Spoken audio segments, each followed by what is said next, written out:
What's up, No Nation? It's the guys from Planting the Spear back with you for another episode. Michael, it is fall camp in full swing. They are out there putting in the work, getting ready for the season. We're only a couple weeks away from kicking off against Georgia Tech. So we're going to kind of get up to speed on some practice notes and observations. And then the all ACC team, the ACC preseason poll just dropped yesterday. So we're going to talk about that, as well as Florida State is projected to repeat, to defend that crown. So we're going to share some thoughts on that as well. So excited to get into it with you guys because we have actual football to talk about. And this is what we've been waiting for all offseason. Before we jump into that, Michael, how are you, my friend? And excited to be having you for another episode. Thanks, Jesse. Glad to always be joining Plant the Spear, man. We're 2 weeks away, man, from football, from actual football. We have been dying and ready for this moment ever since the snub. We cannot wait. It's so good to be back on the practice field. It's so good to be reading practice reports, hearing from the coaches. So, man, let's jump in. Let's talk all about it. Yeah, I feel like with what you said, I mean, it's almost like as fun as last season was, the way it ended, this gives you the opportunity to kind of wash your hands of that and move on to a new year. And we haven't recorded in a little bit, so it's nice to be back on. I was at ACC Media Days last week, and so it was fun. It was exciting. It took a lot of time away from what we were able to record, but I got to talk to a lot of players and coaches from around the league to get some insights. So we're going to kind of work that into what we've been seeing. So to start with, there's a lot of news coming out of Tallahassee, with practice and all that stuff. So we're going to jump into that. But before we do, the best thing coming out of Tallahassee, Michael, and that is the sponsor for today's show, Alumni Hall FSU. You can get all the gear that you want for any FSU fan, from the little FSU fan to the grown FSU fan. They got kids. They got everybody covered. Go check those guys out. 1415 Timber Lane Road in Tallahassee. Or shop online at alumnihall.com. Navigate over to the FSU page and use code SPEAR to get 10% off. Why not save some money if you're going to go get new FSU gear anyway? So we appreciate those guys working with us over the past year, and we're looking forward to another season working with them. So let's jump into fall camp. Now, we are about a full weekend, just over a full weekend. We're recording this on Friday. They have another practice today, and I believe their first scrimmage is tomorrow on Saturday. Now, that is closed off to the media. So Mike Norvell is going to be, and I believe Adam Fuller are going to be speaking after the scrimmage. So they'll give us the insights that they have. Of course, you always got to take everything with a little bit of coach speak, but, they have been a little bit honest. They called yesterday's practice sloppy. They did. I mean, he's giving it to us. Mike Norvell is, it's coach speak-ish, but he will kind of give you some tea leaves into what's been going on. Yeah. But I think we'll start first with looking at the first week of camp in the books. We'll do with some kind of overall thoughts. Then we'll kind of jump into the position groups and see what we've seen from them. So I think overall, some of the bigger themes of practice is one of the surprising ones is that offense from what, and let me say this before we jump into this. We don't have access to practice. We're not credentialed. We're working on that. Hopefully that comes someday, but we have to kind of rely on what the beat says and what the coach interviews and player interviews and all that stuff. So we're just kind of condensing what we've seen down into our thoughts for you guys. But offense, from what we've heard, has been a little bit ahead of the defense, more often than not anyway, which is kind of unusual. Usually the defense is ahead of the offense, which, in a way, I feel like with this defense, I think you kind of have to look at this in two parts, right? I think some of the defensive players have been limited in practice. DJ Lundy's been limited. Marvin Jones Jr. has been limited in practice. From what we've also heard, they've been working a lot at figuring out the depth. Like, a lot of what you're going to get from your starting guys. Some of the younger guys, some of the depth players have been getting more reps. And so I don't necessarily think it's a bad thing, because we think this defense, for all intents and purposes, is going to be good. And so when you see the offense, which was really our main concern of the two, offense being able to do something against a defense that's still really good, I think that is a little bit encouraging, because we were worried about when you go into that Georgia Tech game, they are returning almost everybody on their offense, which is good. That is by far their strength. Their defense is not great. So I think the fact that the offense has been doing well in practice is encouraging when you're going to have to come out that first game. You're going to have to come out swinging against a team that brings back a lot of experience. Right. Absolutely. I mean, and the thing is with the offense, we all assume like, well, you're installing a new quarterback who's learning his fourth system in 4 years, basically. You're installing new wide receivers, and obviously you have the previous wide receivers from last year, so that's not as much of an install. But with Malik Benson and Jaylen Brown and those guys, you're having to get them up to speed. You're having getting DJ and the wide receivers on the same page. With the running back room, I mean, you have a village of running backs, and really Roydell Williams is the only kind of new person besides Cam Davis that is coming in to have to learn. And you're returning most of your offensive line with a couple of new pieces. So you felt like the offense wouldn't struggle early as much, but you knew that typically in these fall camps that the defense is always going to be far ahead, especially because we have so much returning production from the defense coming back this year. But it was interesting to be able to read and to hear from the coaches and see some of the practice reports out there that the offense actually has been doing pretty good. They've been churning along. I mean, again, you have good days, you have bad days. And that's honestly, Jesse, as you know, because we've both played football, is that you want there to be back and forth. You don't want one side of the ball dominating every practice. That's a problem if that's the case. You want to have good days offensively, bad days defensively, good days defensively, bad days offensively. And so I think hearing the balance doesn't leave me so concerned that, okay, one side of the ball is maybe behind schedule. Yeah, I agree. And it's funny when you read any kind of reports because people just live and die over these things. And it's like, because the thought process is always like, okay, well, offense did something good. That means defense did something bad. And vice. It's not always the case. Correct. I mean, you also have to look at, I think, too, which is one of the overarching themes that I have here as well, is like, from what we can understand and we'll get into the position groups in a minute, but one of the biggest battles has been the DBs against the wide receivers. And, there's a little concern about what the wide receivers are doing, but they're going against such good DBs. Like, they're probably not going to see guys as good, at least not often, maybe against the Clemsons of the world and Notre Dame. But against probably 8 to 10 teams on your schedule, you're not going to see a better DB than AZ Thomas or Pentrell Cypress or Shaheem Brown or anything like that. So I don't always think it's someone did something good or someone did something bad. I think it's just you got, two dogs fighting it, and eventually, someone's got to win the rep. And so I don't think that's necessarily a bad thing to take away. But like you said, I mean, there have been ups and downs. They said that yesterday was an unusually sloppy day with some turnovers and things like that. But I mean, look, get it out of your system now. That's right. Let's get it out of the system now, because those things are going to happen. And you'd rather that happen in practice than in the game. Exactly. And this is the team that has really emphasized protecting the football. So those kind of things are things that they can see now early in camp and get those things addressed. The other thing that we've heard so far through fall camp is this staff is really pushing this team hard with install, because they know that first game against Georgia Tech, they have a lot of that returning production. It's an ACC game, and we know there is an emphasis placed on ACC games this year. So it's really important to win that game. Yeah. And so I think it's one where, like, you push them as far as you can, and if they're able to absorb that, then you push even harder, and you see, because you got to get up to speed quick. And so I really do think that is one of the things that we've seen so far, where they're really pushing this team to get that install ahead of that Georgia Tech game. Because week 0, I mean, again, like we said, it's coming up quick. It's coming up really fast. And so, I think that's a lot of the overarching themes, is just really pushing the install. You got good on good. There's been up and downs, and then the offense has kind of been leading the way, but defense has not been bad by any means. Correct.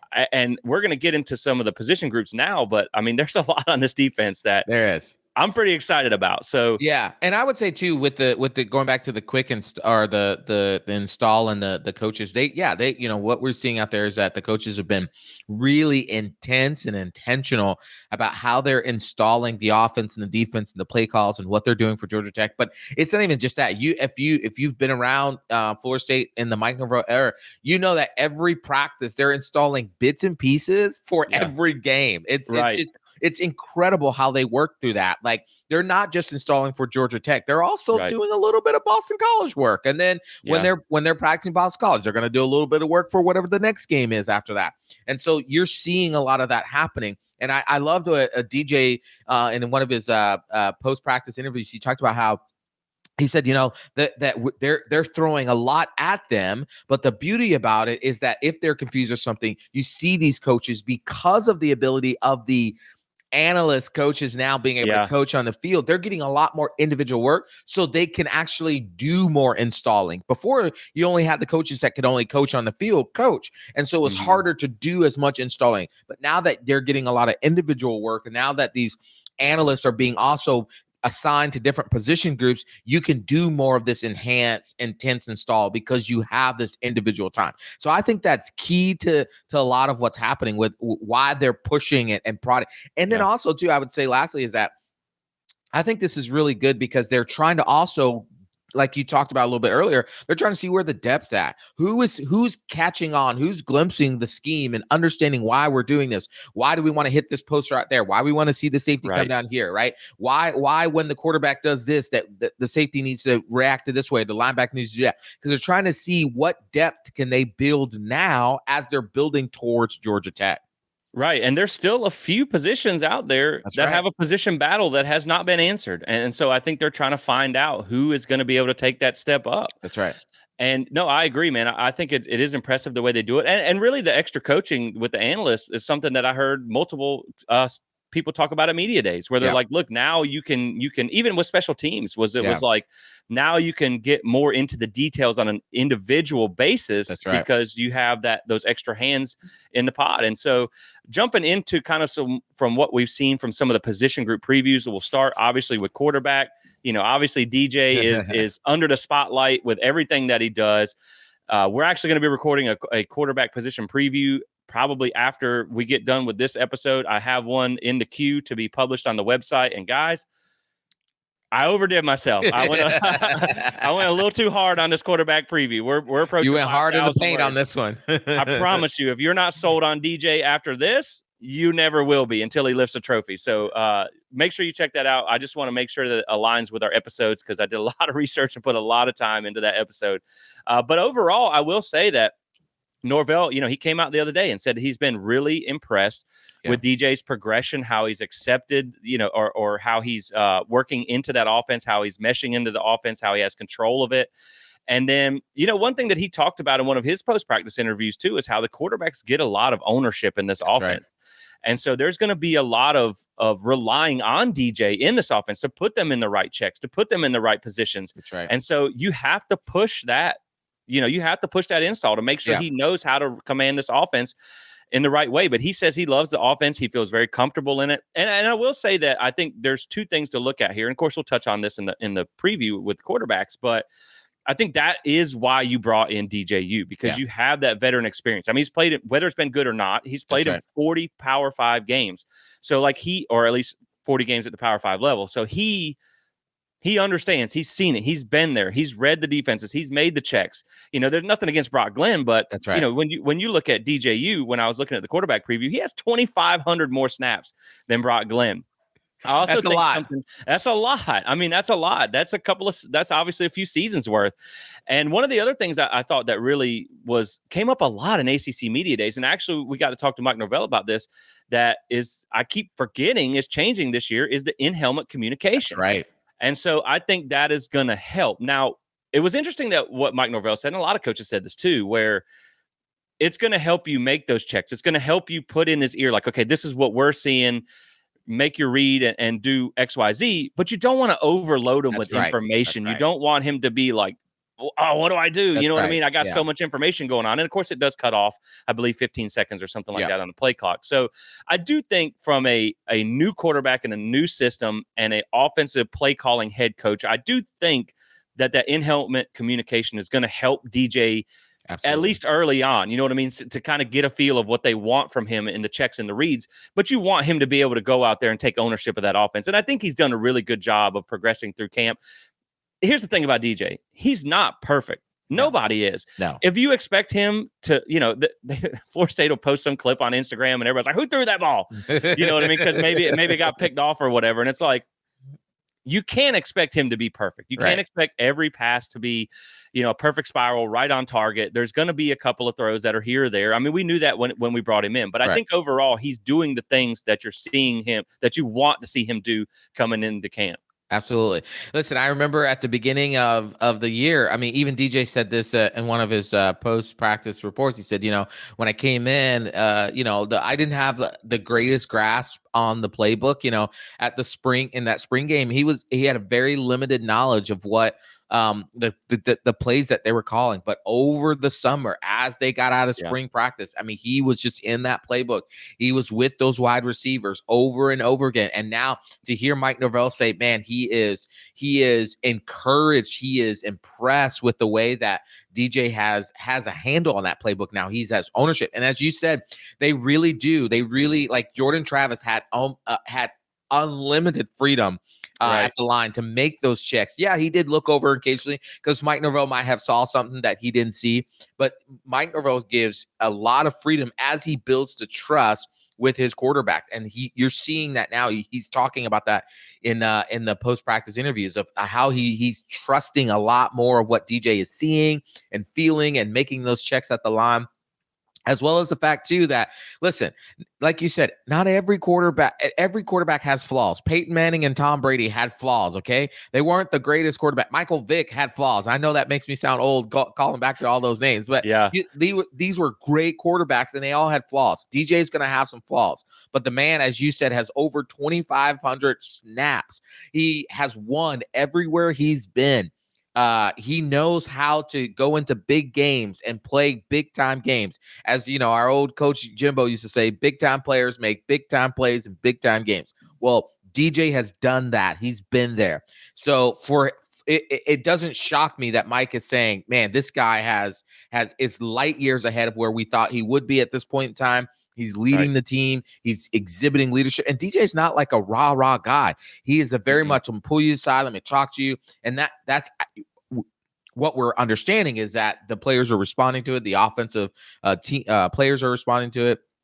I saw an O-line quote saying, like, man, not that they were trying to trash, Jordan or anything. It was just saying, like, man, this is just like, we just feel like we're jiving really well. And so it's very impressive what DJ is doing. And then, with real quick, and I'll throw it back to you with Brock, Brock has had some good practices out there, as we've seen. There was a day or two where it was like 2 consecutive practices. Brock had outshined DJ. Yeah. And so that's encouraging if later on, if something were to happen, we lived through that last year. It's encouraging to know that, okay, Brock can come in this year and he's not going to be a deer in the headlights. He's actually going to, have a full, because he didn't have a full camp last year. If you remember, he hurt his finger and then it got re-hurt in the Southern Miss game. And so this year being able to have that full time there, I think is going to be super helpful for them. Oh, I totally agree. And, we want to save a little bit of sauce for the quarterback preview with some of this stuff. But I do have some notes on Brock here as well. And like, you're seeing him make some big throws. Yeah. Apparently, like, his athleticism is a real weapon. He can use his legs a lot. And we saw actually last year, I believe that was his first score, was on the ground with his legs. Right. And then I think really just the thing with him is he just has to do it on a more consistent basis. That's right.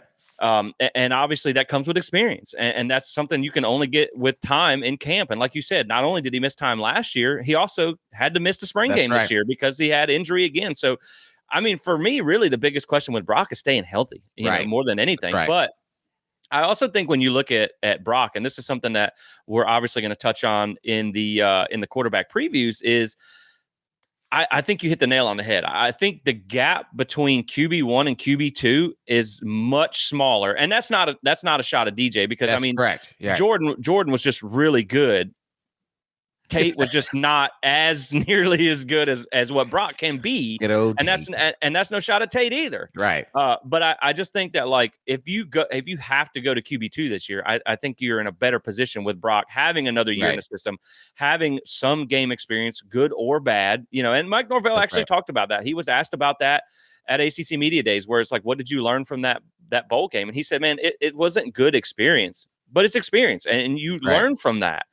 And so I think that, it will help him get better going into the season if we have to turn to that backup quarterback situation, which hopefully we don't. And even then the younger guys like a Luke Kromenhoek, you're hearing man, his arm is impressive. He can make all the throws you want him to make. It's just learning the offense, which he's done a good job in getting up to that college game speed. So looking at the running backs, this is one of the groups that I'm personally most excited about. Mm-hmm. And so far, I think it's been encouraging too. I mean, you have Toafili that people have said, look, he's the ACC championship MVP. He looks just like you would expect him to look this year. We obviously know it's kind of a do or die year for him. It's time for him to step into that RB1 role because he's never really been the lead guy. He's always been a contributor. And now it's his time to step into that lead role with Trey Benson gone. And so I think that he, from all intents and purposes, what you're hearing coming out of practice, I mean, he's just a special guy. And the one thing that they've said has shined more than anything is just his ability to work out of the backfield, not just grabbing the ball and running. Like he's so dangerous as a pass catcher on those wheel routes, on these things, you know, the tiptoe touchdown we saw against Clemson and all that stuff. Like that was on a pass out of the backfield. And I really just think that he is such a complete back that he is going to be ready to step into that role. But I mean, you're also got a lot left to feed because there's a lot of other guys in there. You know, we touched on Roydell Williams. This is a guy where can kind of do it all. He's got the power. He's got the a little bit of elusiveness there. He's not slow. He's not the fastest guy on the team, but he's got some power there too. And then I think the one guy that people just absolutely cannot stop talking about, and there's actually two of them, and that's Cam Davis. Oh my goodness. Apparently this kid is just an absolute animal for a true freshman coming out of high school, like literally a bowling ball with legs. Yeah. I think really the thing with Cam Davis, you kind of got two things to remember here. First off is that he played quarterback in high school. That's right. So he doesn't have to learn how to run the ball. He has to learn how to pass block. He has to learn how to do the things. Right. He has to learn to play the running back position. He's naturally gifted. He can run. You can hand him the ball and say, go that way. And he's going to go that way and he's going to be successful. But you have to teach him everything that comes with the running back position. And then also it's like, I think he's going to be in one of those situations where he's so good you can't keep him off the field. This is the same thing we saw with Zaire Thomas as a freshman. Right. Like there was a few mistakes that you had to live with because he was so good you couldn't keep him off the field. But you're also in a crowded position group, so I don't know how much he's going to get from a playing time perspective. But if Florida State blows a few games open or some of these games against maybe lesser teams, I think you have so much depth at running back. I mean, let's be honest. You might can give Toafili or Roydell Williams a game off. Yeah.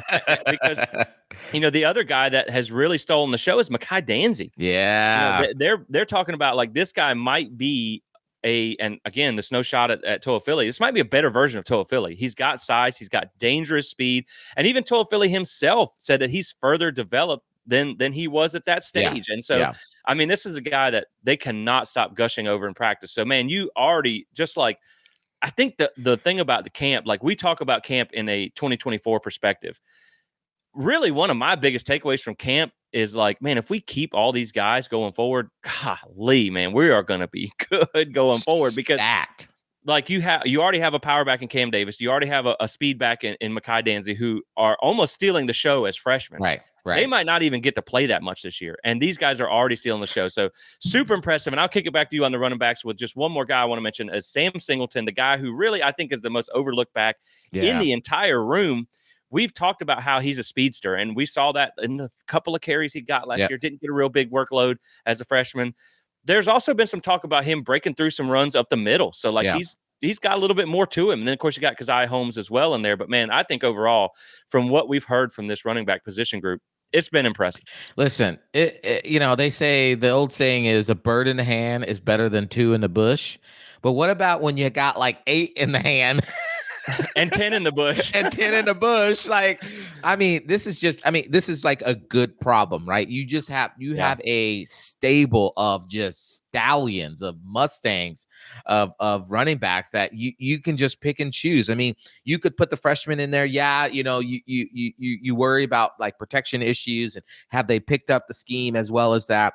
But how are you going to keep Mekhi Danzy or Cam Davis off the field somehow? Like I have a prediction that by the end of the season, you're going to be seeing a lot more of Cam Davis. I really feel that. I really feel like he's going to come on at mostly more at the end of the season where he's going to be in some of those almost like what they do with the defensive ends where they, maybe they give the big time running backs, second and third or second and first off, and then third down they bring. I don't know how they're going to figure it out. This is a great David Johnson problem, great Mike Norvell problem. But I've heard so much about the Danzy kid over and over. Every practice report, every post practice interview, his name is coming up over and over again. Obviously, I've heard about Sam Singleton as well too. And you remember when he was recruited, he was one of the biggest recruits Mike Norvell had signed up until that point because right. they had been struggling with recruiting. To get him was like a big deal. And then he's kind of like, obviously because Trey Benson comes back, you got Toafili, Tip Toafili, whatever. And so he kind of gets, he gets lost in the depth chart. Yeah. Well, this is his opportunity this year to really step up, to get into that running back rotation. You already know Roydell Williams and Toafili are going to be 1-2. There usually is a third. If you remember last year, it was Toafili, it was Benson, and then it was Rodney Hill. They kept using the kind of interchangeably those three. So who's that third running back that's going to get up there? Right now, Danzy and Davis are fighting for that. And so Sam Singleton, he's going to have to keep producing, keep showing it. Of course, you got Keziah Holmes. I know that's your boy. You love Keziah Holmes. Yeah. And I think he's good. Don't get me wrong. I think he's good. I just think, man, you keep hearing about Danzy and Davis over and over and over again. Interesting enough, though, Roydell Williams, who we got from Alabama, while maybe they're just, he's just that steady, consistent practice person, and he's doing good. You don't hear much about him. Right. You're hearing more about the freshman than you do Williams. You hear about Toafili a lot too. So I think that's interesting too. Yeah, and maybe it's just one of those where like you're surprised by the freshmen, so it's what you talk about. Whereas I think the thing for me with like Roydell Williams and a lot of the veteran guys, I've seen it on film. That's so right. Like I don't need to see it in practice, and that where I'm going to talk about that with a couple other guys as we get down the depth chart or down the position groups. But yeah, man, the one thing I don't envy Mike Norvell, other than a $10 million contract, I'd like that. Yeah, for sure, is how you're going to split these carries up. But, man. He has a good history of feeding multiple running backs. And so, I mean, this is a good, like you said, it's a good problem to have. And, I think this is, especially after what happened last year, not to bring up bad memories, but, I said in that North Alabama game, I wouldn't have let my starters even touch the field. I think you have enough talent now at your twos. Yeah. Like, to me, I'm going to let Cam Davis start that game more than likely, or Sam Singleton or whatever. Yeah. Like I don't think you even start Toafili or Roydell Williams in that game if they're as good as people say they are, and that that's a whole nother. That's the whole rest of the season to develop. That's right. So yeah, I mean, and I think when you talk about the running backs, you also have to talk about the offensive line, who they're going to be running behind. And so far, we came into the season where we thought the offensive line was going to be the strength. Mike Norvell has been on record talking about how he thinks this is the deepest and most talented offensive line room that they've had so far at Florida State. And I think the practice reports are aligning with that. And I think that's what's exciting. I mean, we joked about this on a couple episodes ago where like we prayed for times like these. We did.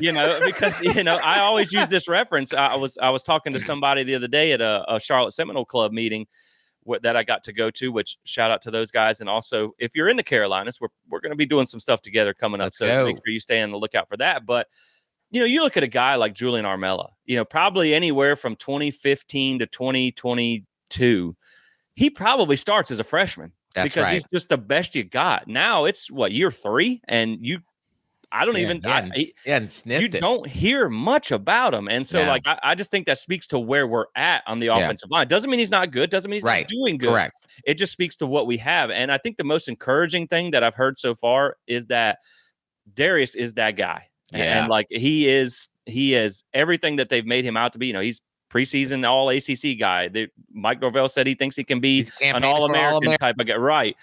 And I think like, man, to have a potential All-American candidate at left tackle would be massive for this team, especially when we get into the quarterback preview, the way DJ plays under pressure versus not, it'll make a lot of sense too. Obviously, everybody knows having a good left tackle is huge, but giving DJ a clean pocket, he's actually really good when he's not under pressure. So, man, having that staple at left tackle is so exciting to see too, because Darius, man, he has been everything for Florida State. He's been center, tackle, guard. He's been here. Army knife.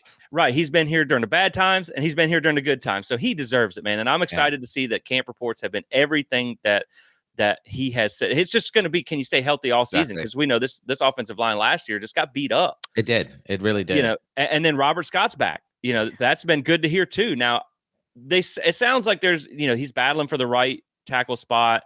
And, it's just, can you rely on him to stay healthy? Correct. Now, I think the thing is he's a good player when he's available and when he's healthy. But you also have Jeremiah Byers over there, who's a That's very right. experienced guy, has a high ceiling himself. Last year he struggled in certain scenarios, but it was his first year at the Power 5 level. Competition breeds excellence. That's And I right. think that if you now have two guys competing for that spot, no matter who wins the starting job, the step from 1 to 2 is not going to be nearly as bad. And so I think having Robert Scott back in the rotation is definitely encouraging. Yeah. No, I agree. And here's the thing, like you said, competition breeds excellence. And at the time, you could use this. You could use the Julian Armella case the same with Robert Scott. Robert Scott was the best we had at that time, and he was playing everywhere, and so we needed him to play. And over the last couple of seasons, he's had the inconsistency of the injuries, and he had barely even played last year. Yeah. And so him coming back this year and being consistent and being there is a huge thing. But the coaches didn't wait around for him. They recruited over him, right? Or at least they recruited to bring in competition with him. And so he has to go out there and prove that he deserves that right tackle spot, that he should be the guy. And if he's not, then he's not. It's great to have him in the rotation. He's an experienced guy. He's got a lot of starts under his belt. And when he's healthy, he's pretty decent as well, too. As you know, we've talked about this, and I know in the previews and all like that we got coming up, we're going to get more in depth to this, but last year's offensive line was not a typical Mike Norvell level of offensive line, not a typical Alex Atkins level of offensive line. It took a step back because of the injuries that happened last year. And so one of the things going into the season that we talked about in the offseason was, is this offensive line going to get back to what it does best? It's that run grader. Mike Norvell's offense is predicated on establishing the run game through counter, through GT, GY, all of that. And that's what opens up the big plays. Now you got the big arm quarterback. Now you got the offensive line. You got the stable backs. I know we're going to get through wide receivers in a second. And so this offensive line gelling and competing and pushing back the defensive line and open up those holes is going to be key. And to hear the practice report saying that that's happening. Also, don't hear us not say that the defensive line is winning their own. They're winning their own a lot too. Right. But the offensive line is holding their own. They're busting out big runs. And so that is, I'm really encouraged by that. It makes me giddy for what this offense can do. Can be a high scoring offense again, which almost in every year since Mike Norvell's been here, their scoring has gone up and increased. Obviously last year kind of took a step back. And then of course, drastically when Jordan Travis got hurt. But I can definitely see if they continue to progress this way, that we're going to get back to that high octane offense. Oh, I agree. And really, we obviously, gosh knows at Florida State, we know this better than anybody. A lot of what you do depends on that offensive line. And like there's been times where, we had the best running back, one of the best running backs in history, and Dalvin Cook running behind a trash offensive line. So it's no offense to those guys, but like if you have an offensive line like we project, like Mike Norvell thinks they're going to have this year, that opens up so much more for what you can do. And the depth is key because, like you said, even a guy with Robert Scott, if he can't stay healthy, but he's not your starter. That's right. Then he can be healthy enough to give a guy a break if he's playing through injury. Because they said last year in the ACC championship game, typically it's like, they had to help him off the field. They had to dang near help these guys on the field. Exactly. And so just having that depth where if a guy doesn't have to play through injury, if let's just say Byers is banged up, would you rather have Robert Scott come in at 100% than Byers try and play in 70%? So I think obviously that's a huge boost for you. And speaking of the road graders on the run game, you lead me right into the next guy, which is a guy that, I'm excited about, at least as a run blocker, and that's Keandre Jones. We have heard that, I believe it was yesterday's practice, that he has a dominant run blocker. And man, like, I know he's got some pass blocking stuff that he's got to clean up. And this is a guy, again, that when you look at Florida State's offensive line, and this speaks to the depth and competitiveness, you're not really bringing in these guys from Lamar and from Charlotte. You're bringing in SEC transfers now. And this is a guy that came in from Auburn. He was still young last year, so he got to play, and he did good when he did play. I think he even got like a pancake block of the week or whatever. That was the favorite graphic I've ever made, with a stack of pancakes. But you knew he needed some seasoning. You knew he needed some development. So now the fact that you got a guy who played a lot at Auburn, that's a rotational guy here. Again, it speaks to that depth. So, again, you got those road graders up front. And then, of course, TJ Ferguson and Richie Leonard are guys that have at least been talked about. They move well for their size. I still think they're going to be your 2 starting guards because they're just massive human beings that move well with that size, and they've played in the SEC. They have that experience. So I'm excited about those guys too. And so, man, just really encouraged by what we're hearing from the offensive line because we project them to have a strong running game this year, but it all starts up front. And so really excited about what we've heard from those guys as well. You just really, I think it's overall a question of health. But again, you have the depth to where now you probably got a legit 2 deep that you feel good about that could start.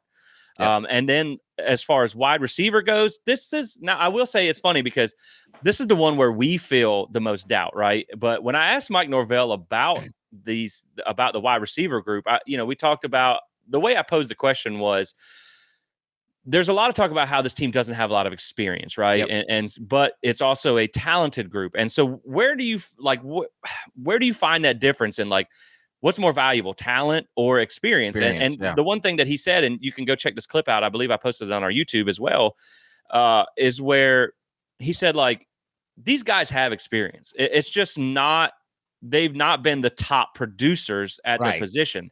But there's a lot of guys that have played. And he actually told me that this is the most group that he is the most excited about. He might be by himself, but I know you're on the island on that one. Exactly. I know that is on our social media, so you can check that video to make sure I'm not blowing smoke here. But he said he was asked which position group he's most excited about, and he said it is wide receiver. And the thing that he said was look, man, they have to find some consistency, but it's not going to be a lack of talent that's going to hold them back. And he even said in there, he kind of smiled a little bit while he was saying, he's like, there are situations where you just don't have the talent, and there's nothing you can do about that. He said this year they have the talent. It's just finding the consistency. And so I think you have the pieces to be productive. It's just getting them to be productive. And so I think that's where he feels good about this group. And so far from the practice reports, it sounds like Malik Benson is your clear number 1. And it does sound like there's some things he still needs to improve on. There's been some, I think this is the biggest negative that I've seen come out of camp that's going to concern me, which has been plagued Florida State for the last few years, is drop passes are still an issue. That we're pumping sunshine in camp. I get it, but there's always got to be a little, there's always got to be 2 sides of the coin. It's not all good. There's going to be some bad out of practice too. And I think drops are the one thing that's been my biggest concern from fall camp reports so far. But I do think when you look at Malik Benson, he's going against AZ Thomas most of the time. And so when you're having to go against one of the best DBs in the country, you're not going to win every rep, but it does sound like he is the guy and the explosiveness is there. He is going to be the wide receiver 1. Now I think the search is for wide receiver number 2. I mean, we know you got Ja'Kai in the slot. You got Jalen Lucas, who's kind of a carbon copy of Ja'Kai that's going to be able to give you that depth. Of course, we know Destin Hill's out for the year, which took a big shot to this receiver room. But you're still searching for that number 2. Haven't really heard a whole lot from Darian Williamson. I mean, the guy that's got size and has produced every time he's been able to be on the field. Just kind of has had trouble staying healthy. But I think it's really right now from what people are saying, it's coming down to a Portier Hakeem Williams battle. And I think this is one where, this is it for Portier. You got to produce this year. And we honestly thought he might transfer. And so he stuck around. So it's his time to shine. And I think it's where what we just talked about went to open this segment with the experience versus the talent. And that's not to say Portier's not talented, but Hakeem Williams comes in as one of the top rated wide receivers from that class. And so Portier is an experienced veteran, but if he doesn't push, if he does not emerge as that guy, you have Hakeem Williams right there, who is a very high ceiling guy. And so far from, what we talked about before coming into camp, it looks like he's starting to figure it out. It looks like his body has matured. He's a physical specimen now. He was a little heavy set last year. Man, he is toned up. He looks like an NFL wide receiver. And it's just because he's still young, it's still year 2. He's still got to put some things together, making those catches, making the right routes or running the right routes the way they're supposed to be and all that stuff. But if he can figure it out, man, Portier better watch out because I think Hakeem Williams by the end of the season might take that starting spot. But the good thing is you have competitiveness there at that wide receiver 2 position. And you also have where, if you have 2 guys that are similar, at least in where they're at as a player, you can rotate them. And if something happens, because, again, Portier's been a guy that's battled injury as well. I think you feel good about either one, the way things are going. Yeah, absolutely. Yeah, see, with Malik Benson, I think going into the offseason, going into spring and coming into fall camp, everybody assumed and everybody was right that he was going to be, wide out one. I think that was a given. Unless he had some kind of drastic downturn, he was going to be wide out one. And wide out one always faces QB or CB1, right? Yeah. And AZ talked about this in the practice report that good on good helps both of them get better. They both and what I loved is AZ talks about how after a play they'll talk about, hey, this is what I'm seeing you do, and he'll say, this is what I'm seeing you do, and this is how I read this, right? And so that's going to help when Malik Benson is going up against Clemson's best DB, going up against Notre Dame's best DB, going up against Miami's best DB or Florida's best DB, right? That's where this comes into play. That's what's helpful now. So yeah, he's not gonna win every battle, every play, and AZ's not gonna win every play. But man, when they go up against the best of the best from the other schools, they're gonna be a lot more prepared of that. I think wide receiver 2, as you said, I agree with you. It's a battle between Kentron and Hakeem. I think this is, like you said, this is Kentron's year. He's got to do something this year. And he's shown bits and pieces, bits and flashes of what he can do when he stays healthy and when he's consistent. He can be a dynamic wideout too. Hakeem, his body, I mean, and please, I'm not trying to be weird. That right. Dude looks like a man. I mean, he looks like an NFL player. And the coaches have raved about his mentals, about how he's showing up. He's showing consistency in that. But the player I want to talk about right now with the wide receiver is LeSean McCoy. Yeah. That name is every practice report. Every week, Mike Norvell is saying his name. DJ is talking about LeSean McCoy. This boy can play. I mean, he is going to be so hard. Obviously, you got Ja'Kai Douglas. You got Jalen Lucas, who are basically Cobb and Coverage over there. But I would bet not.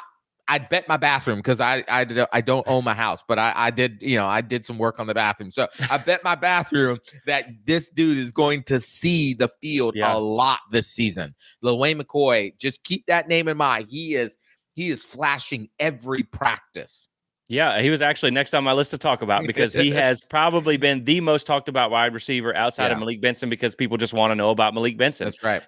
Everybody held their breath when he got injured in the spring game. It was like, oh, crap, we're in trouble. Yeah. But to see LeSean McCoy emerge, again, this goes back to what we talked about with Cam Davis, Mekhi Danzy, and all these young guys. Like, man, the future, you can just see what Florida State's going to be going forward. And LeSean McCoy is a great example of that. And they just said recently in the last practice takeaways episode that I watched was he's going against the starting DBs. Yeah. So, I think they're pressing him to make sure, okay, let's put you against the good competition. Right. Let's see where you stand because, like you said, I think he's going to see the field this year. I mean, obviously, we know, again, where if someone is to go down, that's right, the depth in that wide receiver room, experience depth is not a whole lot there. I mean, you still have Jaylen Brown, who's the guy that comes in from LSU, but he's really not that experienced. Like you don't have a lot of experience behind him. So you're searching for who that next layer is. We know who your top, you got Ja'Kai, you got Malik, you got Hakeem, and you got Portier. Those are your top level guys. Darren Williamson, if you want to throw him in there.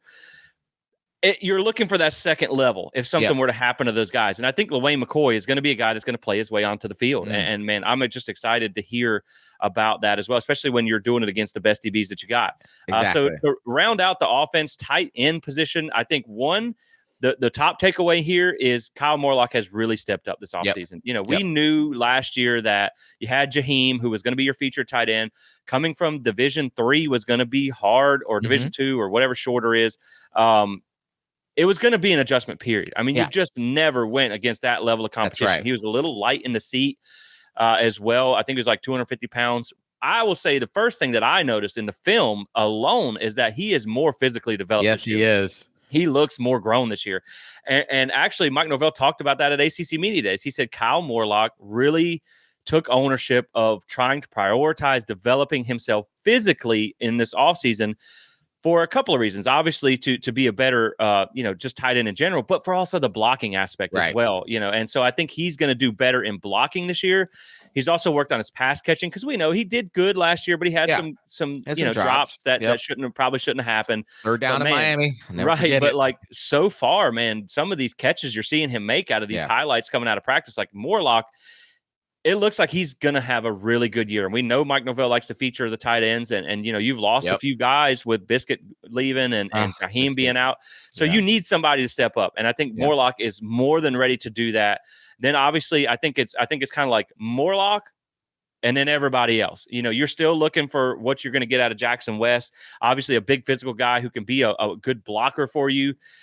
But man, I think really one of the things that caught me off guard more than anything about the tight ends is Amari Williams. Okay, I was like, are you not going to talk about Amari Williams? I still think it's Kyle Morlock, tight end 1, and then everyone else is kind of a little bit behind where he's at. But Amari Williams, first off, came in as a defensive end. That's right. And as a freshman, but he's been working at tight end so far. And apparently this is the LeSean McCoy situation. Yes. They cannot stop talking about how good he is. And you got a lot of other talented tight ends in that room. I know you got your guy there as well, but Amari Williams is stealing the show. And so I think you're going to see him be able to contribute this year in this offense. But I think the tight end position, at least you feel really good about Kyle, and he's also helping to mature those guys below him. Yeah. Now, before I talk about this, Landon Thomas, you're my boy. I'm rooting for you. Okay. You're just know I'm still in your corner, man. You're on my top 5. Okay. But Jesse, I'm gonna differ a little bit on you on this. I think absolutely what you said about Kyle Morlock is true. He's gotten more physical. You see the physique. You watch the practice film. You're seeing him make great catches. You're seeing him have a lot more presence on the line as he's blocking. I mean, you're seeing a much more developed Kyle Morlock, and I do think he is TE1 for sure. Right, but that's what I'm getting at. Is more like I don't think there's any question who's going to be your starter. Yes. That's Kyle Morlock. Yes. I think Kyle Morlock is your day 1 Georgia Tech starter for sure. But I would bet the other side of my bathroom that Amari Williams is right there, close. And the reason I say that is just because of the way the coaches talk about him. As you and I always talk about, coach speak is coach speak, and it just sounds the same over and over again. But we've learned over the years of the Mike Norvell era, you can be able to sense a little bit of truth of what he's doing. And the fact that Amari keeps coming up, the fact that he keeps going to that space, he'll briefly talk about Morlock, and then he'll talk about Amari Williams. Briefly talk about this. Talk about Amari Williams. I think that battle is a little bit closer than the experts think. No, I agree with that. I just, to me, it's he's still a freshman, and he still has not played a lot of tight ends. So while he's done good, you're just kind of hoping that he can get up to speed fast. But also, I just wanted to look it up. 6'4", 219 as a freshman. And so, when he committed, it was as an athlete. So you knew you were going to kind of get him to play both sides of the ball. So that size, I mean, that'll play even as a freshman. So I just think, man, it's good. Again, these young guys, these are good. Yeah. I mean, it's just, man, it's so encouraging to hear. So let's flip on over to the defense here. The defensive line, I think what you're looking at for me, the biggest takeaways that I've had from the defensive line is your top guys are what you thought they were. Yep. Darrell Jackson, Josh Farmer, Pat Payton. Yep. Those 3 guys, take the check to the bank. You're good to go. You know what they are. They're disruptive in practice. They don't win every rep. But again, like we talked about, you're going to get against a really good offensive line. We've seen their game film. We know what they are. They're going to be good. Then I think you're trying to find who's going to be that next set of guys to step up. So far, I'm thinking through just reading these practice reports, I think Sione Loholeha is going to be your other starter at defensive end. Again, this is a guy that came in very experienced, was an all Pac-12 selection last year. Sounds like he's just kind of that steady Eddie at the position. I think he's going to be the one that you can trust to be out there. I think when you look at Durajaye, I think this is a disruptive guy that has, just has that potential. Yeah. You're more steady with Loholeha because you see he's got a lot of experience. I think Durajaye also is going to have to work inside a defensive tackle. I was going to say, and I'm going to talk about that in a second. But I also think with the lack of talk about Marvin Jones Jr. and I do think that when you look at it, he was a full participant in spring and all that stuff, and so maybe there's something there. I don't want to insinuate or make any kind of claims that I don't know to be true. There could be some reasons they're holding him back, and if it's an injury issue or something like that. So I don't want to suspect that, it's not that he's been not good. And from what I've read, he's there. He's there. He's participating, right? I just think he's not going to be your starter this year. I think he's going to be DN3. behind Patrick Payton to come in and rotate on that side. I don't think he's going to take that starter spot, but that's okay because you knew that he's still young. He's still developing. He played mostly linebacker at Georgia. So you were probably going to have him for 2 years anyway. And so I don't think it's a bad thing that you haven't heard a whole lot. I just think that maybe he's not where we thought he was going to be. And that's why it's good that you got a guy like Sione. Yeah. And then, of course, Durajai, again, I think he's going to have to work inside because the other name that we haven't heard, I don't know about you, Michael. I haven't literally heard straight crickets. I haven't heard anything about Grady Kelly. Yeah. I don't know. I don't know if he's even at practice. Of course he is. And I'm just kidding about that. He is, but I haven't heard much about that. And we are positive as can be here. We don't typically dunk on players or anything like that. But, after the spring game, we kind of both said we were not impressed with what he did in the spring game. And so that's not to mean that he can't have a place in this defense. That's not to mean that he's not going to be a contributor. They still got a couple of, 15 practices or whatever to get him up to speed. Daniel Lyons is a name that's flashed a few times. I think he's definitely going to be a guy that can compete this year and give you some depth there. But I think Durajai is going to have to work inside because the defensive tackles, you feel really good about your ones. KJ Sampson was a guy that flashed in the spring. You got maybe two good guys there. But as far as experience goes, I mean, Durajai has got the size to work inside. Yeah, I think he's going to have to because I just don't think Grady Kelly is going to be Braden Fisk. And there's not a lot of people in the country that are Braden Fisk. No, there's not. No. It's just the quietness around it has been a little concerning for me. Yeah, I think when it comes to Grady, I've always, like we said, we watched the spring game. We walked away thinking, okay, yeah, this is, last year when Braden Fisk, you're like, what is this dude? Like, who's this guy? And then immediately when the practice reports came out, when you saw spring, you were like, oh, they might got something here. Yeah. And I think with Grady, this is a depth piece. This is a piece that he will. I imagine he'd be part of the rotation. Obviously, they go too deep in their rotation with this. Yep. I imagine he'll see some time on the field, but he's not somebody that you're like, okay, this is a game changer. The hope is that he comes in and he does what he needs to do. He holds the line until you bring the starters back in. That's what's important. That's what you saw last year when some of those rotational pieces came in. And I think that's kind of where Grady Field is at. Yeah. Like you said, you don't hear much about him. And again, to address the MJJ stuff, there was speculation that, he must be hurt and all of this stuff. But then all the practice videos I've seen, they literally zoom in on him and they're like, there's MJJ, there he is right there. And so, like you said, maybe he's just not at where we thought he would be coming out of Georgia, maybe because the position change of how we use the DE / rover, as they call it, that defensive end to linebacker, how that rotates stuff. Maybe that's just new. Maybe he's just not as far as there, or maybe there could be. We don't like speculating here at Plant the Spear. There could be something we don't know, but I imagine that until the coaches say something, he's progressing along, he's learning, and I think he's going to see it. And I definitely think unless he's injured, he's going to be a part of that rotation, whether or not he's starting. I do think Lolohe is probably the starter right now on that other side of Pat Payton. Obviously, Pat Payton's in there, right? Obviously, Josh Farmer, obviously, Darryl Jackson. Darryl Jackson has been talked about over and over again. He's dominating as he normally does. Farmer, Payton as well, too. I saw a video of Payton running into practice, and I was like, dang, that dude got bigger. Like, I didn't think you could get but not like fat, just more mass. Tone, mass. Like, gosh, Pat Payton looks like an NFL DE. So I think we kind of speculate. And then with Durajai, I do think I think more so he's going to see more time in the middle of that defensive line more than he will see on the edge. I think they'll move him around. They'll do stunts and twists and stuff like that. But I think a lot of his playing time is going to come in the middle to give a breather to Farmer and Jackson in that sense. No, I do agree. And again, if I'm not mistaken, and correct me if I'm wrong here, but I also think that MJJ had some injury issue at Georgia, so maybe there's some lingering stuff there. Okay. But he's still, they rotate heavily. That's right. So that's obviously, you're going to have a chance for him to get in there. I think he is going to play for you. I think he's going to do fine. I just think, the other thing you have to look at is the guys in front of him are pretty freaking good. That's right. Let's not forget that. And then, the other thing, when you look at how you can use Durajai, I think you will see him pushed inside a lot because the depth is lacking in the middle. That's where you hurt the most. That's right.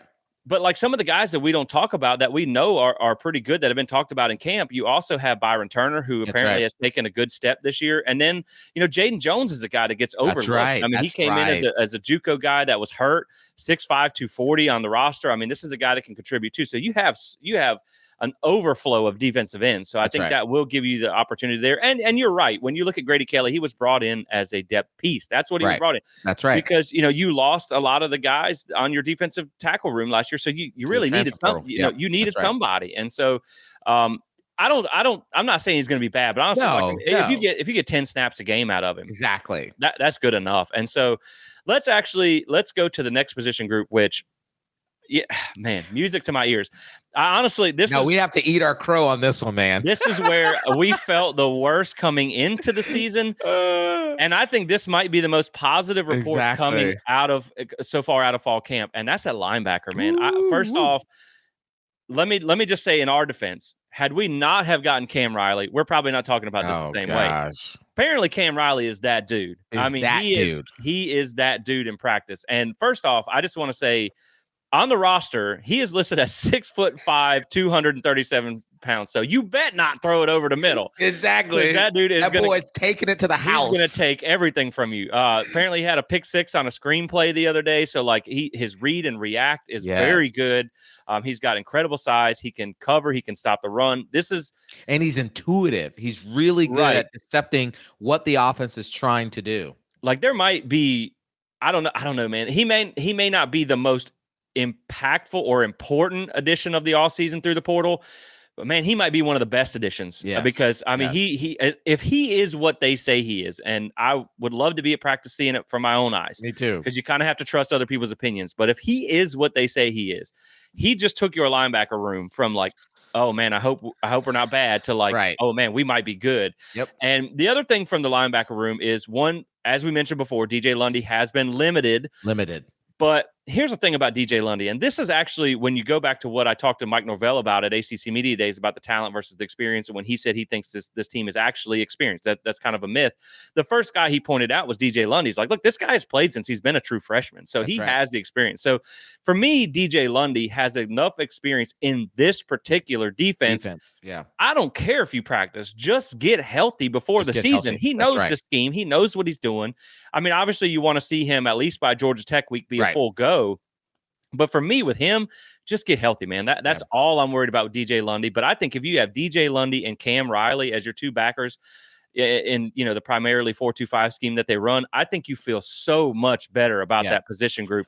And then another guy that I got to give a shout out to that, frankly, took a lot of flack when we took him is Juice Cryer, Justin Cryer. And comes in from Northwestern, not the biggest guy, not the most athletic guy, but what they've been saying is like, his only limitation is his athleticism. Because as far as triggering, understanding the defense, getting in the right place, making the right reads, he is just as good as anybody in that room. And so I really do think he's going to be a viable option. I think the only place where you may have a concern with him is when you go against the Miamis, the Clemsons, the Notre Dames, where you might find him in coverage against a really, really good wide receiver or something like that. I think that's where you might get in trouble. But, against some of the other teams, the Boston colleges and stuff like that, where he matches up from an athletic perspective, I think he's going to be a really good option for you. And then, of course, Blake Nicholson is also developing. I think he's going to be one of your best options as a coverage linebacker. That's right. So the thing I love about, and I'll kick it back to you on this, but the thing I love about the linebacker room is, one, it's been better than we expected.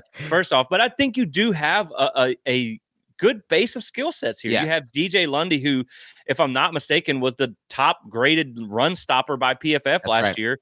And then you have a guy like Juice Cryer, who, if you're not the most athletic, but you're physical and you're smart, you can be a good run stopper. Exactly. And then you have Cam Riley and Blake Nicholson, who can kind of be that 1-2 punch on having a do-it-all guy. And I'm just, Cam. These reports about Cam Riley are like, Thank you. Thank you. We Thank pray you. for these days. Exactly. We pray for times like this. So, man, I'm just so happy to hear about Cam Riley showing out in camp. And you just hope that it transfers into the season. But, I mean, again, this is a guy that comes in with a SEC experience. So, exactly. And 6'5", 237. You better not throw it over middle. Bet not throw it over the middle. No, I agree. I have been so grateful. I think I took a deep sigh of relief every time I hear the linebacker group is actually doing well in practice. Yep. I'm like, okay. Because, I mean, again, in this 4-2-5 defense and in college football in this day and age, a mediocre linebacker doesn't hurt you. A terrible linebacker devastates you, and a great linebacker turns your defense into elite, right? We've seen that over and over again.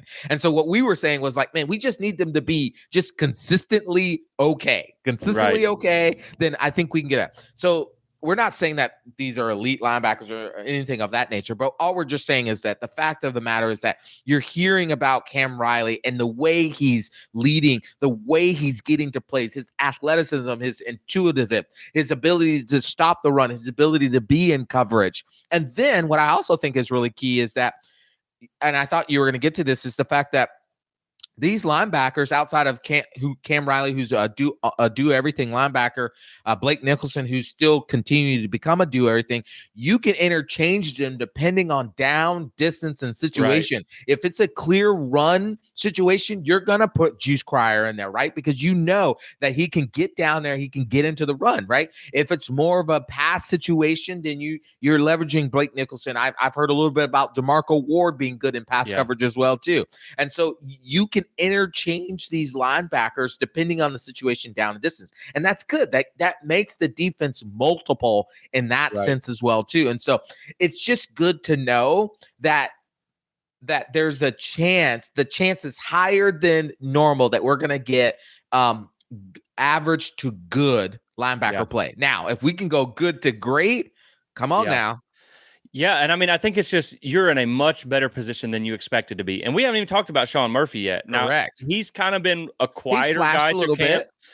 Right, but he's still a guy that, I mean, I think he can at least contribute. That's for sure. And, you know, we also talked about with the linebackers where it was like, especially before you got Cam Riley, it's like, man, you just don't have any depth behind the guys that you know that can play. And so now it does seem like you have about 4 guys that you feel good about. So you have a little bit of depth there too. And we keep forgetting about Omar Graham, who played a lot last year. Right. And so, I mean, he's been a little quiet so far. Haven't heard a whole lot there, but you know, again, I just think it's, man, you're better than expected right now. And that's really encouraging because that was the one area that you could point to on this team that was kind of a weakness. Yeah. And now I don't think that's the case anymore. I think, like you said, you're going to be at least average to above average with the potential to be good. And that changes your defense. Because we saw what it did last year when you had good linebacker play. And so let's talk about a group that you don't have to really be worried about. We don't even really have, A.Z. Thomas, Fentrell Cypress, Shaheem. That's it in the episode. I think you feel pretty good about, talking about the secondary. Obviously, you have 2 guys here that I think are going to be 2 of the best corner, or probably one of the best corner duos in the country. I mean, AZ is a guy that, again, he played a lot as a freshman, and they lived with some of the mistakes because they knew he was going to be really good. You wanted to get him up to a developmental stage. You wanted to get through that so he could be ready when the other guys move on. And now that it's his time to start, I mean, I don't know that there's been one bad thing said about AZ Thomas at all in practice. So I think him and Fentrell, and Fentrell, I mean, he was pretty good last year. Yeah, he had a few ups and downs, but I also think when you look at it, like there are teams that went after him last year. Because they thought, they had Renardo on the other side. They thought they could go after him. So, and he was he perfect? No. But did he make a lot of good plays for Florida State? Yes, he certainly did. And, we also can turn back the clock to when he was at Virginia and look at the game field and the film there. And I think it was like a stretch of 4 ACC games where he gave up like 1 completion. So we know he can be good. And now I think another year with Surtain, another year in this defense, he's going to be. These are 2 of the best corners you're going to find in the ACC, probably even in the country. When I asked about the experience thing, he said, I think AZ is going to be a first-round draft pick. That's what he told me. And so then I think when you look behind them at the corner position, you have a couple of young guys that are still flashing. Ricky Knight is another name that keeps coming up a lot. Again, look to the future of this team. There's so much talent there. Charles Lester has been a guy that has flashed a few times. So I think you really want those two to be on the field 99.99% of the time. Right. But you also feel like you got some guys behind them that can be very serviceable against at least, some of the teams that maybe don't have a great passing offense. Right. But as long as you got AZ and Fentrell on the field, you feel really good. Behind that, you also got Earl Little, who's been working at that nickel spot. That nickel, yeah. You've heard, good, maybe not like he's dominant or anything like that, but you've seen him make a lot of good plays. You've seen a lot of positive reports. So I think he's going to be perfectly fine there. I mean, the guy is an exceptional athlete. We heard a lot coming out of Alabama where a lot of people thought he should have started. He went against a talented offense when he was, Alabama's offense wasn't the greatest, but he was working against some good receivers there. And they said, man, he's just a sticky guy. And a lot of people felt he should have started for Alabama. So I'm not really worried about him there. It's just how fast can he pick up this defense. Then looking at the safety spot, Shaheem is obviously that guy. He's like captain. He is your Akeem Dent. You know what I mean? And I think he is that staple guy who is going to hold down that one safety spot. Good things coming out of camp so far. Been not only a good player, but good from a leadership standpoint, pulling guys to the side and things like that. Haven't heard a whole lot about who's emerging at that number 2 spot, whether it's Hussey, who, I haven't heard anything bad. That's the good thing. You haven't heard anything bad. You haven't heard about maybe one guy who isn't performing well. You just really haven't heard about too many guys emerge, like one particular guy emerging. Right. But the good thing is you have him. You also have Devontae Brown. That's right. And then you also bring back Amarion Cooper. That's right. You have multiple options. And, Amarion was a guy that worked at corner and safety before. So again, this is a guy. And then Kevin Noles as well. That's right. You have those two. So the thing is you have options. You have guys that are multiple, which is what they like on the back end. So talking about that number 2 at corner, you have Amarion who can step in. Talking about safety, you have 4 to 5 guys that are fighting for that number 2 spot. So I think the depth and the talent in the secondary, it's hard to say it's the best we've had in a long time because we always usually do have a good secondary. But, man, I think as much as you're losing from last year, I don't think they're going to take a step back at all. They might even take a step forward. Oh, no, I think this is going to be the strength of not only just the defense, but of the entire team. I think FSU's pass defense is going to be, again, top, one of the most elite in the country. You got 2 of the best corners in all of the country in AZ Thomas and Fentrell Cypress. And I think Fentrell Cypress is going to make his Ricardo Green upgrade. Ricardo, when Green first played his first year, he was good. He struggled. And then last year, he was elite. And I think Fentrell came in and adjusted to the new defense. He wasn't bad by any stretch of the imagination. He just had moments where you're like, oh, Fentrell, come on, man. You got to get there. You got to get that pick. You got to get that tackle. But then I think this year he now steps into, he's more confident in the defensive calls. He's more confident in the schemes and the understanding. I think he makes that leap. I think AZ, and not to put pressure on AZ, but that boy's the next coming of Jalen Ramsey. I'm just saying that boy looks good. He's going up against the best wide receiver at Florida State, right? So he's winning some, he's losing some, but that's only preparing him to be just as dynamic. And he was really good last year.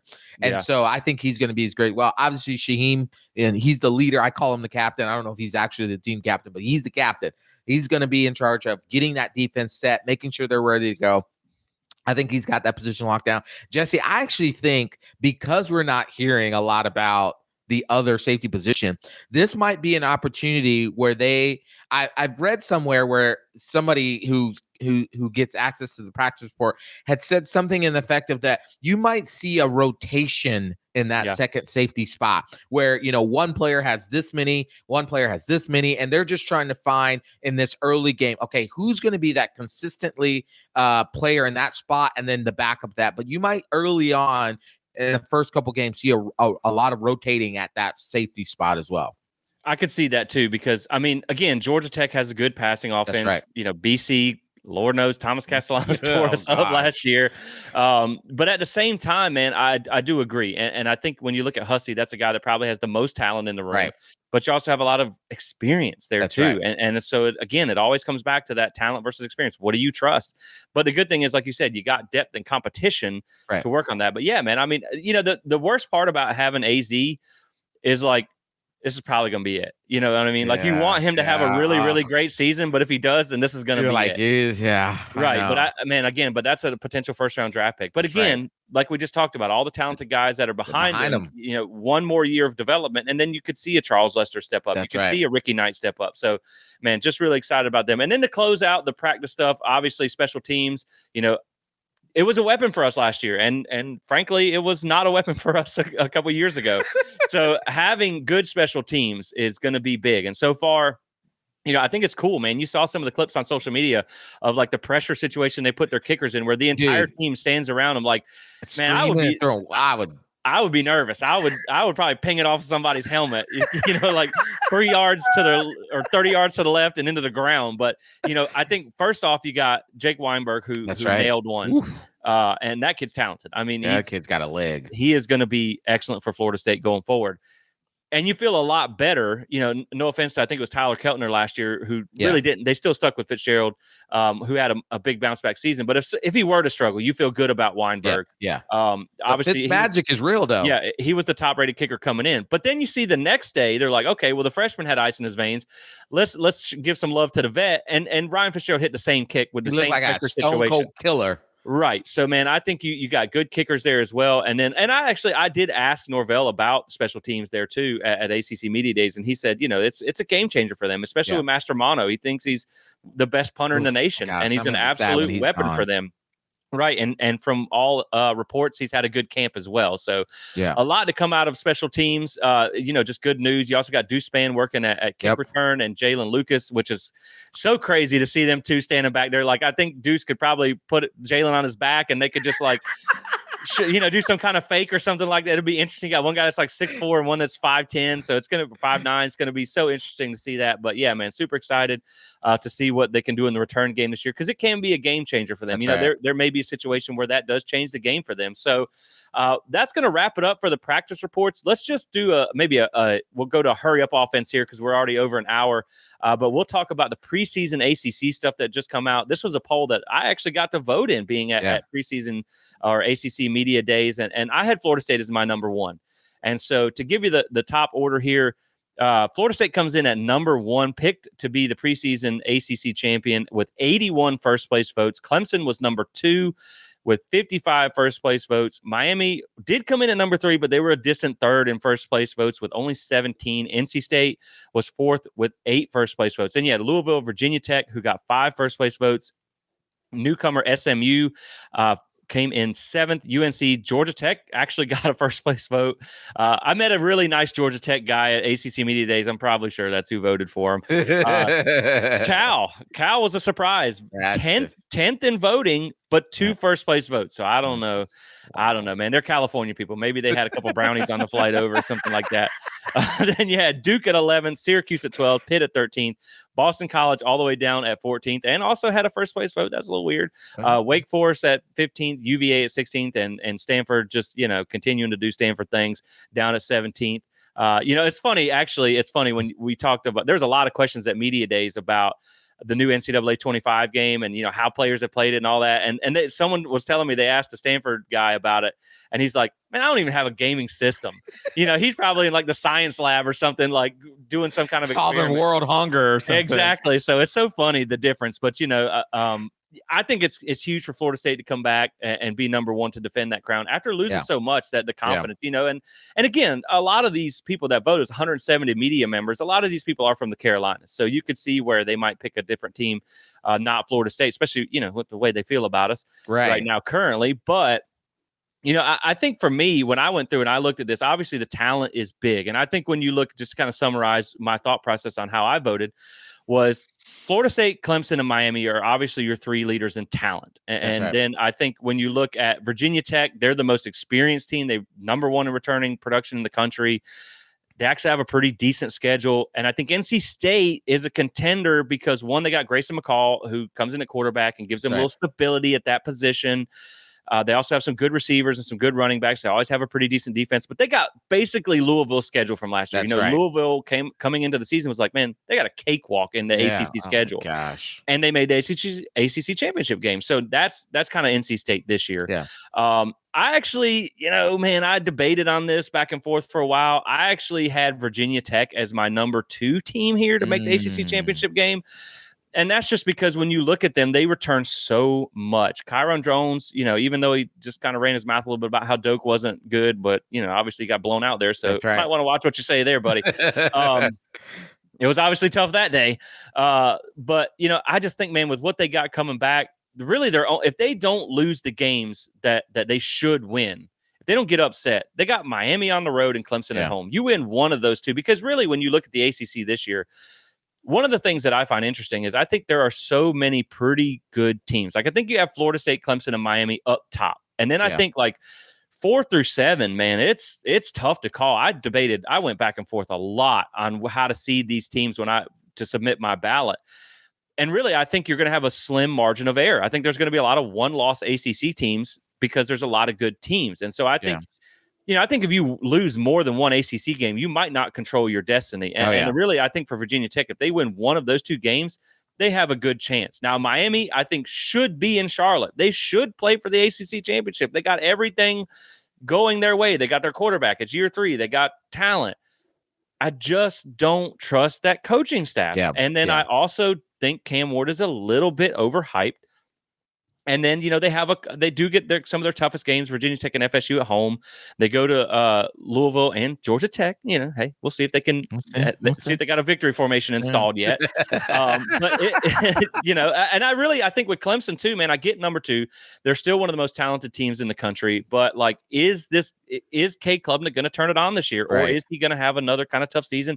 They actually have a relatively tough ACC schedule. They get NC State at FSU versus Louisville at Virginia Tech. And I mean, they're replacing a lot. So, man, I don't too much argue with the slating of the ACC teams here and the way they came out. I had, again, Florida State at 1, Virginia Tech at 2, Miami at 3.